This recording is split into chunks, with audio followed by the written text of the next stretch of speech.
Salut tout le monde, j'espère que vous allez bien les amis, on se retrouve pour une nouvelle vidéo. On démarre avec l'anniversaire du portier espagnol Iñaki Peña qui fête aujourd'hui ses 26 ans, qui a eu un rôle majeur sur la première partie de saison. Bon, la hiérarchie a été chamboulée depuis le début d'année 2025 avec maintenant la présence dans les buts de Wojciech Szczęsny, mais en tout cas Iñaki Peña a eu un rôle important à jouer. On verra comment cette seconde partie de saison se déroulera pour lui. Ça semble assez compliqué d'imaginer qu'il aura du temps de jeu, étant donné que maintenant il y a des matchs qui valent très cher quasiment tous les 3 jours. Mais on verra comment ça se passera et puis on suivra aussi sa situation cet été. Il y a potentiellement peut-être un départ pour Iñaki Peña, mais bon, on aura le temps d'en reparler. En tout cas, on lui souhaite un très joyeux anniversaire. On poursuit les amis aussi, ces jours de match pour le Barça aujourd'hui qui reçoit la Real Sociedad cet après-midi à Montjuic à 16h15. C'est une opportunité en or pour le Barça de creuser l'écart au niveau du classement puisque le Real Madrid s'est incliné hier. Bon, l'Atlético s'est imposé, mais le Real, lui, a été battu. Donc il y a une opportunité assez intéressante pour les Catalans de creuser un petit peu l'écart. Vous pouvez regarder aussi les amis le programme qui attend le Barça sur ce mois de mars où on a donc 6 rencontres, la première aujourd'hui donc face à la Real Sociedad.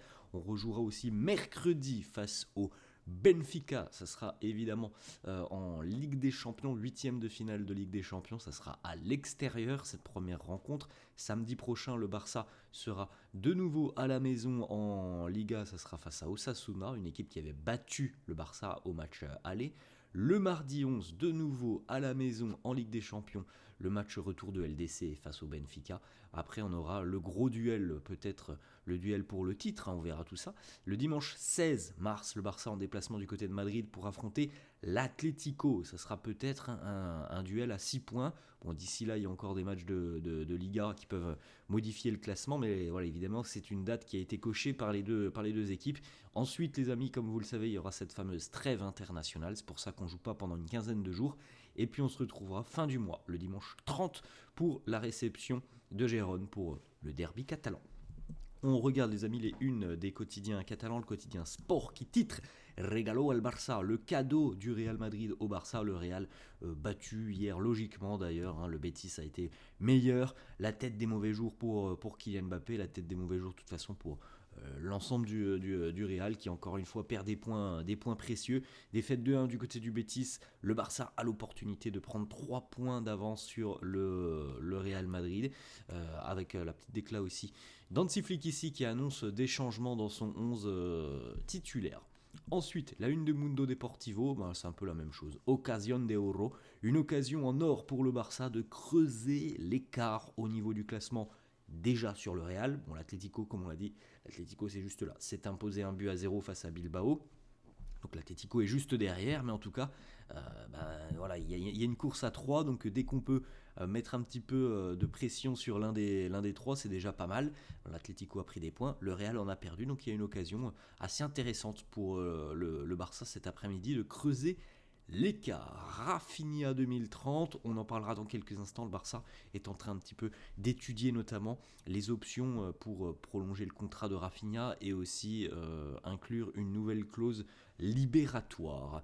On a une petite statistique, le Barça quand même qui en général a des stats plutôt très positives à domicile face à la Real Sociedad puisque sur les 10 dernières rencontres entre le Barça et la Real à Barcelone, c'est 9 victoires pour les Catalans, une défaite. Le Barça a marqué 22 buts, la Real en a marqué 8, donc il y a quand même des stats très positives en faveur des hommes d'Hansi Flick avant d'affronter la Real Sociedad qui a d'ailleurs aussi beaucoup d'absences. Regardez un petit peu toutes les absences des Basques pour le match de cet après-midi, il y en a quasiment sur toutes les lignes.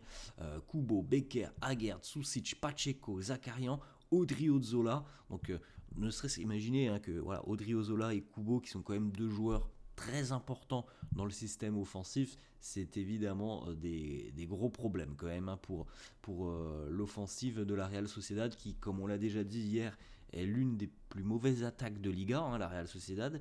Voilà, d'avoir des joueurs comme ça, de ce type de profil qui sont absents, c'est évidemment sur le papier bénéfique pour le Barça. On regarde une petite photo de Pedri à l'entraînement hier. On a aussi le petit échange entre Hansi Flick et Frenkie de Jong. D'ailleurs, Hansi Flick a été interrogé par les médias sur le duel entre guillemets entre Frenkie de Jong et Marc Casado. On verra la petite déclat dans quelques instants.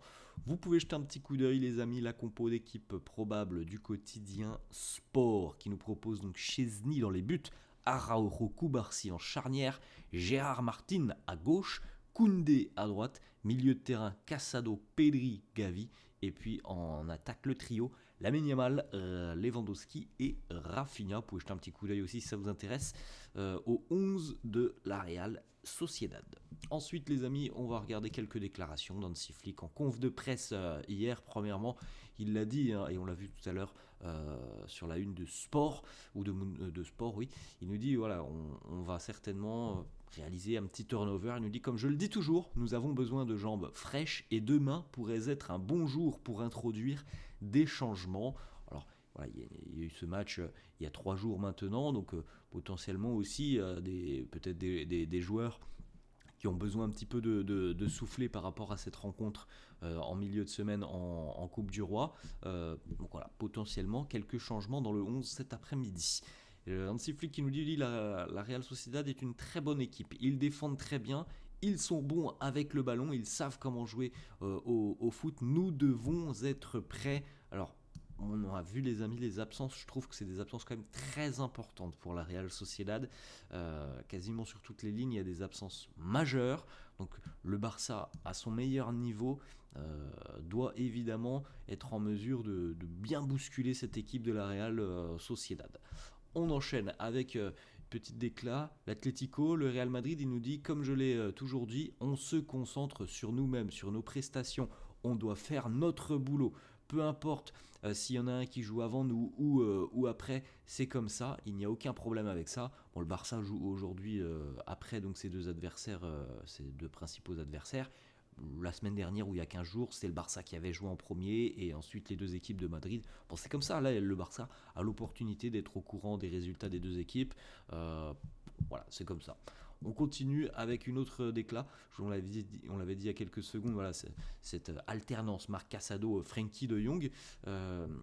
Hansi Flick nous dit c'est une question difficile. Frenkie s'est beaucoup amélioré sur le dernier mois. Casado est un joueur plus défensif, qui est beaucoup plus concentré sur cet aspect.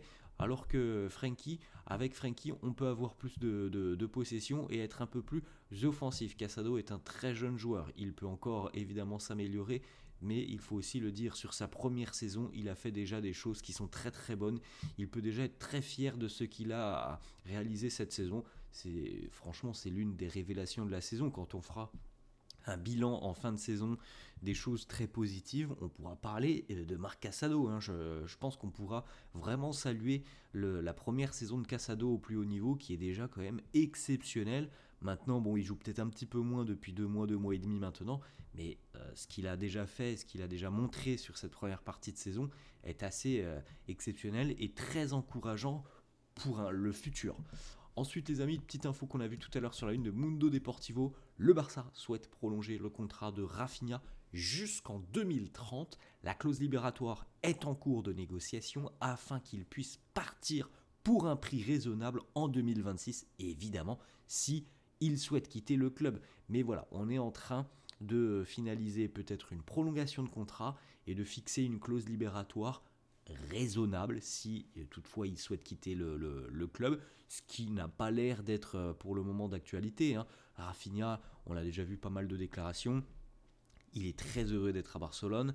Il, en plus de ça, a un rôle qui a pris une importance considérable depuis quelques mois maintenant, en ayant même pris le brassard. C'est l'un des joueurs les plus décisifs du Barça, voire même l'un des joueurs les plus décisifs tout simplement au monde. Donc voilà, tout se passe très bien pour Rafinha du côté de Barcelone. Donc on devrait avoir une prolongation de contrat d'ici à quelques semaines ou quelques mois.